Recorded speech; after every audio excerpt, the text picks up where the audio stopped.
Tim Rollins and KOS is a group that I founded in 1980 in the South Bronx. I was a public school teacher working with students that hated school, but they loved art. And so I took their love of art and tried to transform that into a love of knowledge. And we started to create artworks inspired by great classics of world literature, for example, Oedipus Rex, or Invisible Man by Ralph Ellison, the autobiography of Malcolm X, or Prometheus Bound of Aeschylus. And what we want to do is to have a visual dialogue with these great figures from history and to learn in the process.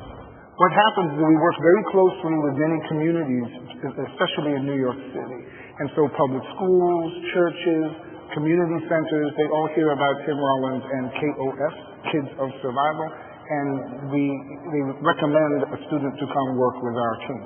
We are inspired by a particular book or a piece of music mainly because of what is in the air, what is in our lives, what is happening. And so when we see what's going on in our everyday life, then we look to the classics to find wisdom, to find support, and to find inspiration to create our own works of art.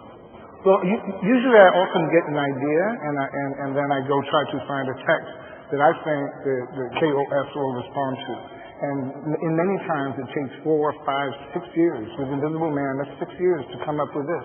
With Oedipus Rex, we have been working 10 years. And it was the inspiration of doing an exhibition here in Athens that moved us and pushed us to something that was more resolved, and I think is a very beautiful work of art. We had a long time ago, we had a drawing based on Oedipus, and the idea of that we will not be victims of a fate. In other words, we have our eyes, we can see into the future. That's what art does. It sees into the future, and it creates images and feelings that did not exist before. So it's about our notion of having a vision, and we refuse to be blinded by fate or destiny. I always say art is the enemy of death, and I know what we're talking about, working in a very violent, difficult situation in the South Bronx for over 25 years. And so it's about taking a tragedy and turning it into something very beautiful, and it is about showing how we have a voice in an often deaf and dumb and blind cosmos. What's interesting is I believe art should not be on the side of education. Art should be the center of education, because art means from the artiste, to make. You're creating knowledge. You're not just consuming it, and you're not just eating it as if it was a meal. You are actually creating something that contributes to the world. And so in order to make great art, you have to have a great education. You have to know everything. You have to know literature. You have to know mathematics. You have to know materials. You have to know craft. So I think we've got it wrong.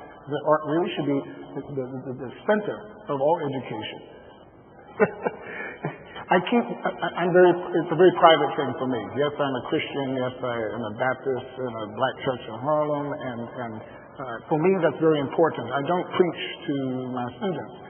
But really, art is really a matter of faith. Art is like prayer.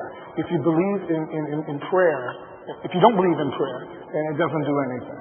But if you believe in it, it can move mountains. And we had a big mountain to move in the Bronx in 1980, and we have big mountains to move here in Athens as well, I think. No, it really, what has happened is it started out as a class, and it has turned into a fantastic family. And a family that goes all across the United States. We work with kids all over the world at this point. And I look forward to coming back to Athens, perhaps, to work with children here. It's funny because we might be famous in the world, but on my block where I live in the South Bronx, I'm just the Professor Tim. So I'm just a maestro, I'm just a teacher.